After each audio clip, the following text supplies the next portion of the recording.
Hello everyone, Charles Watts here, the Arsenal correspondent at Goal, joining you on Tuesday. Apologies, first of all, I haven't done a video in a few days. Weekend obviously was a bit mad with fixtures being called off and everything. And then yesterday my son was ill, so I was at home, had to stay at home with him. And basically when my son's ill, I got no time to do anything because he wouldn't let me have about 15 minutes where he's quiet. So apologies for that. But back today, obviously not too much to talk about as in proper football wise, because there hasn't been any in the Premier League since the last time I did a video. But the kind of ups and downs coming for this week. Obviously no game on Thursday because that match against PSV has been called off. But the game against Brentford does go ahead on Sunday, albeit at a slightly earlier midday kickoff. So lots to discuss in terms of fixtures and what could happen, the mess it's all creating. Also talk a little bit about team news at the end of this video, Thomas Partey and other injury news ahead of that game against Brentford. So we'll start with, the big story. It's the only story really when it comes to football at the moment, in terms of domestic football anyway, is how on earth are all these fixtures going to get fitted in? Now, Arsenal have at least, like I said, got the Brentford game on Sunday, because had that been called off, then they really would be scrambling around looking for exactly how they are going to play these games. But just having that PSV game called off is causing a big problem as well. When will that game be replayed? Now, obviously UEFA announced it yesterday. There was lots of discussions at the end of last week. Arsenal and PSV, following initial discussions with the Metropolitan Police, felt like this game was going to go ahead. That was the message they were getting from the Met Police, that it was going to be allowed to go ahead.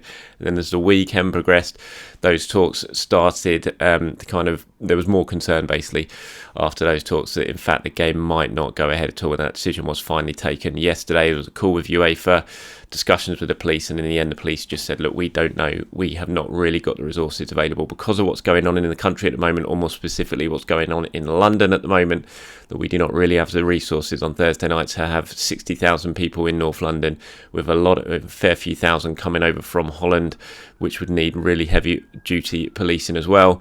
And they just felt there was not enough resources for it, and that's why the decision was taken. Arsenal wanted the game to go ahead, they were pushing for the game to go ahead. PSV obviously wanted the game to go ahead, but in the end the police made the final decision and UEFA had to call it off. Now obviously it's a little bit confusing. The Chelsea game on Wednesday is going ahead, so why can that game go ahead and Arsenal can't? I don't have the answer to that, unfortunately, but that is the decision that's been taken. I don't know if it'd be just because obviously it's going to be 60,000 at the Arsenal game. There's going to be a lot more Dutch fans coming over possibly than the Salzburg fans for the Chelsea game, and they were going to need more policing. But look, this is a decision that's been taken.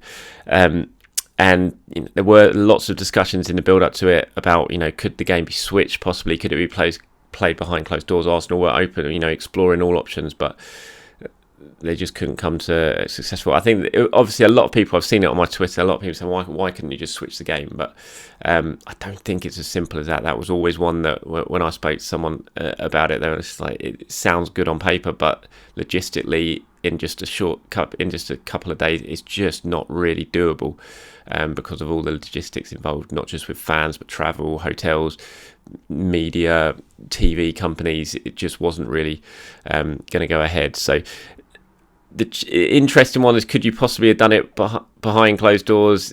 Potentially, but even that takes some policing. And could you have had it without away fans, like what's going on with the Rangers game up in Scotland? Again, I can't remember which team, Napoli I think it is. That's going ahead, but there's going to be no Napoli fans coming over. Again, all these options were explored, but ultimately the police decided that they just couldn't give up any of the resources to it. Now, a lot of people are saying, why is that happening on Thursday? The funeral's not till Monday, but you've got to remember that the Queen's going to be lying in state from Wednesday. Millions of people are coming to London over the next few days because of it. Not just people as well. Well, I think there's people still, but, world leaders, President of the United States, so many world leaders coming over. All of those, everyone has to have, it's just a huge police operation over every single head of state, where they're going to be staying, all their hotels, the queue line, which is apparently millions of people could be queuing up for, all needs to be policed, and the funeral route constantly, has to be checked and kept secure for the days leading up to it.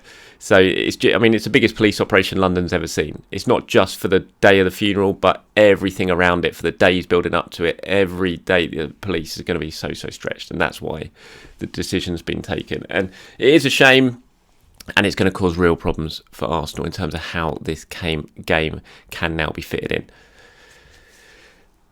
Main option you're looking at the moment is potentially the Manchester City game in the Premier League on October 19th being pushed back and Arsenal squeezing in the game there in that midweek. The only issue is that, I believe, is I think PSV are scheduled to have a Dutch Cup game during that week, so an agreement would have to be reached there in terms of maybe that game being pushed back and for the game to be accommodated. Now, all UEFA, Arsenal, PSV all saying they're working together to try and find a solution for this.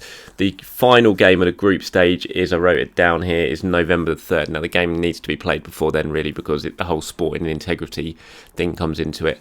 And, everyone needs to play at the same time and know what's going on in that final group game of Group A. And there is no free date. There's just no free date between now and then for that to happen. So something's going to have to give. One game is going to have to give, and everyone's going to have to agree to it if this is going to go ahead. Now, obviously, there is the option of a forfeit, which we've seen happen before. Tottenham last year had to forfeit their home game against Rennes, I think it was, in the Conference League because of COVID. They couldn't fulfil the fixture, so they ended up being given a 3-0 defeat on that for that game. There is that option for Arsenal. Now, PSV say they're going to be welcoming, they're going to try and work with Arsenal to get this game in, but, I was talking about this yesterday to another Arsenal reporter, and I was saying, if you were PSV, do you really need to bend over backwards to try and accommodate and find something in if it's going to mess up your own fixture list? Obviously, it's a very difficult situation. It's a one-off situation, why this has happened, and you'd think they'd try and be accommodating and work with Arsenal and the authorities to get this game to go ahead. But if it's going to mess up their season, do they really need to? You have to say probably no.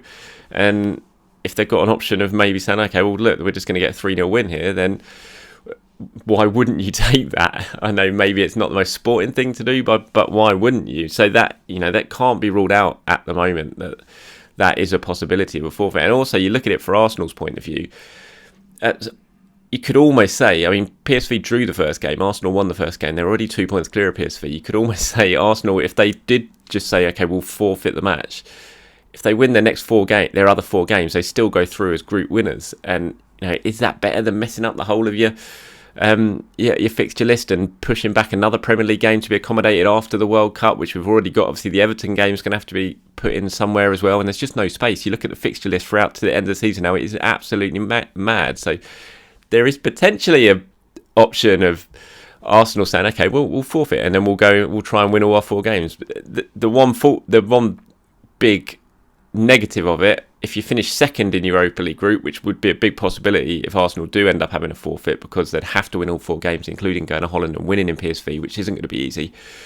If you do finish second in this group, you've got to play 2 extra games in the Europa League, because you have to, if you win your group, you go through to the round of 16, you get a bye from the last 32, but if you come second, you have to go into the last 32.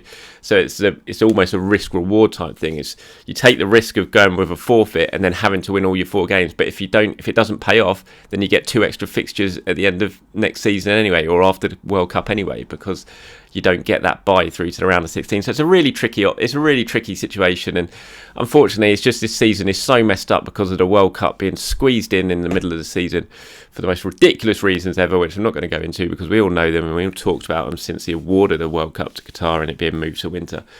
And it's just going to mess up. It's just going to really mess up the season. It's given the calendar absolutely no room for error.